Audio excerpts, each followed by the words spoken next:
باش نفتحوا المسألة نتاع كأس العالم. أولا كأس العالم إلا كنا كنفكروا فيها كملاعب وكمباريات تدوم 90 دقيقة، ماشي هي هذه كأس العالم، نكونوا واضحين. كأس العالم بلادنا قلبنا على كأس العالم أكثر من 30 سنة، على إن حاولنا 6 مرات، وأتذكر كجميع المغاربة الآلام والحزن العميق الذي شعرنا به لما تقرر في زوريخ منح كأس العالم لجنوب أفريقيا ضدا على مشروعية الملف المغربي. مشينا في هذا المسار، وهذا البحث على تنظيم كأس العالم فهو يجسد لمنظور استراتيجي لبلادنا هو الانفتاح على العالم.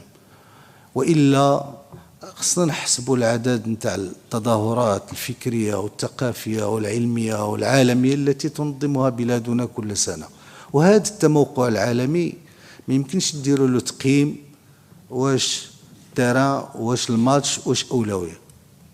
وكأس العالم هي في حد ذاتها واحد الورقة عمل، واحد الخريطة نتاع العمل اللي يتشابك فيها كل المظاهر نتاع التنمية المرتبطة بالبلاد. وهذا الشيء باش نفهموه مزيان راه كاين في البيت، كاين في هذاك الكتاب اللي قدم المغرب الى جوار البرتغال واسبانيا، الفيفا وافقت عليه بالاجماع. هذاك الملف هو اللي فيه الالتزامات، واولى الالتزامات هي القطاع الصحي.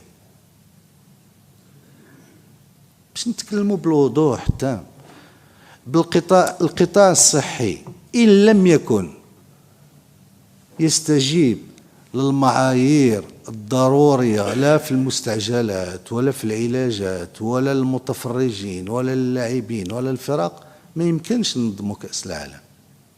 وملي مشينا نديروا المقاربات، نعم تشيد الملعب نتاع مولاي عبد الله في 15 ولا 16 ولا 18 شهر، نقولوا في أقل من 2 سنين، ولكن راه نهار ملي بغينا نبنيو المستشفى الجامعي في أقل من 2 بنيناه غير على بعد كيلومتر.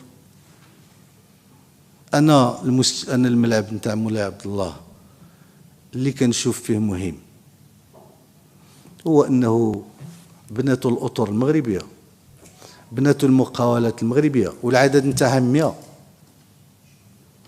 أكثر من 100 مقاولة ساهمت مغربية ساهمت في تشييد المركب نتاع مولاي عبد الله.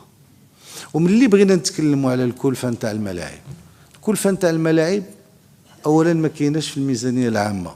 إلا خديتيو الميزانية هذه العامة المفصلة غادي تلقاو بأن الكلفة نتاع المونديال هي 3 المليار، فيها 1.6 مليار للأونيسيف المكتب الوطني نتاع السكك الحديدية، وغادي نشرح علاش، وفيها واحد أقل من 1 مليار تنخلصوه لأن اون لوفي خدينا الفلوس من عند لي زانستيتيسيونيل باش غادي نمولوا هذا البناء ديال الملاعب تاع 2030 اللي تقريبا 23 مليار، وغادي نبقاو نخلصوهم على 20 عام. واعتقد جازما بان المداخيل ديال هذه الملاعب تفوق هذه الكلفه نتاع الكراء نتاعهم سنويا. دوك الا بغينا نتكلموا على الملاعب هذه هي الحقيقه. الان المشاريع المرتبطه بالمونديال، وهذا هو اللي مهم عند بلادنا.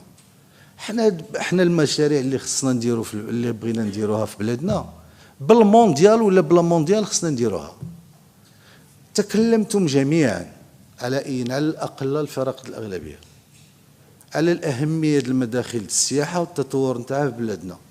واش كاين شي سياحه بلا توسعه نتاع الطاقه الاستيعابيه ديال المطارات؟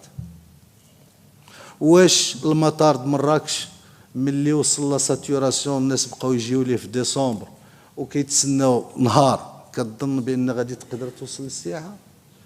واش الدار البيضاء وأنتم من الناس اللي انتقدتم وعلى حق أن المطار الدار البيضاء خصو يتطور.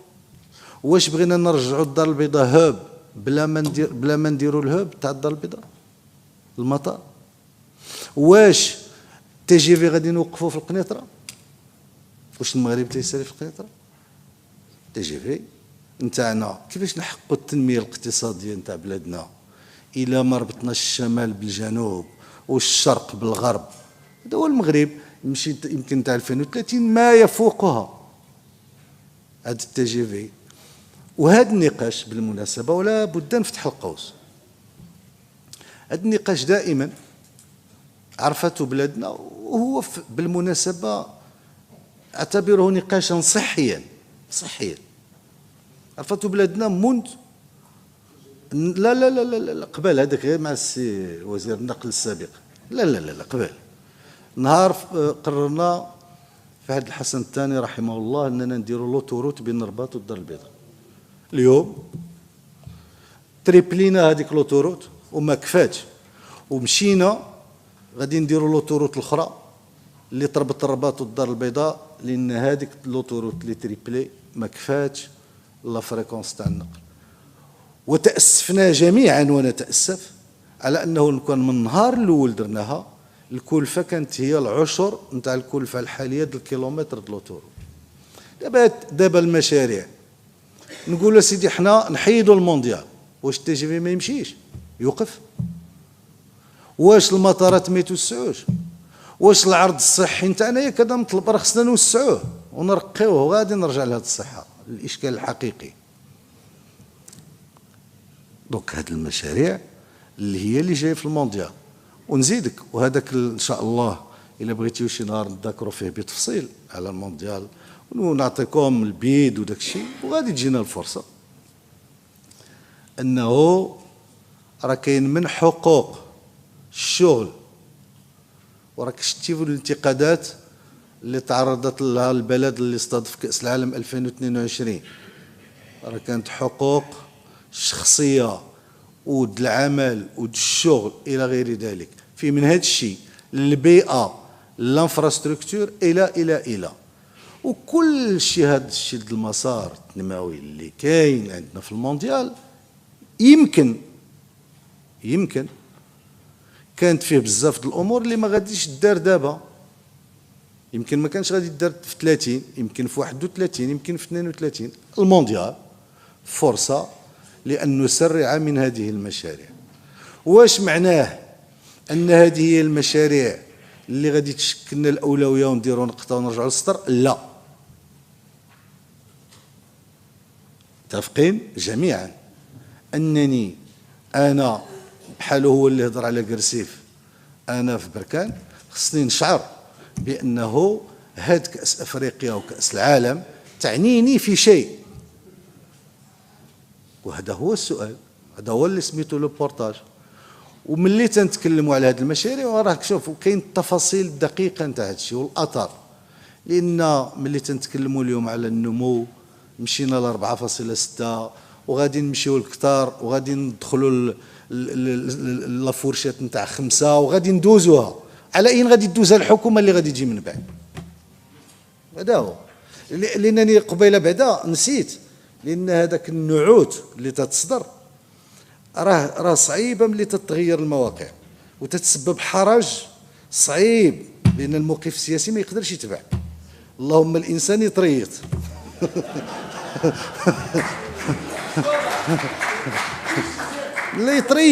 لا يتريط لانه ملي تيجي يقول تلعب خصو يبقى يتشبت بها، خصو من يكون في القرار ولا من اللي كان فيه يقول راك كنتي كتلعب.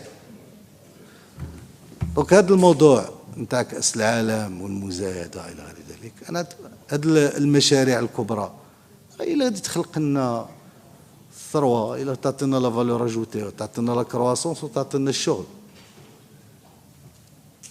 لبلادنا الكاملة لبلادنا.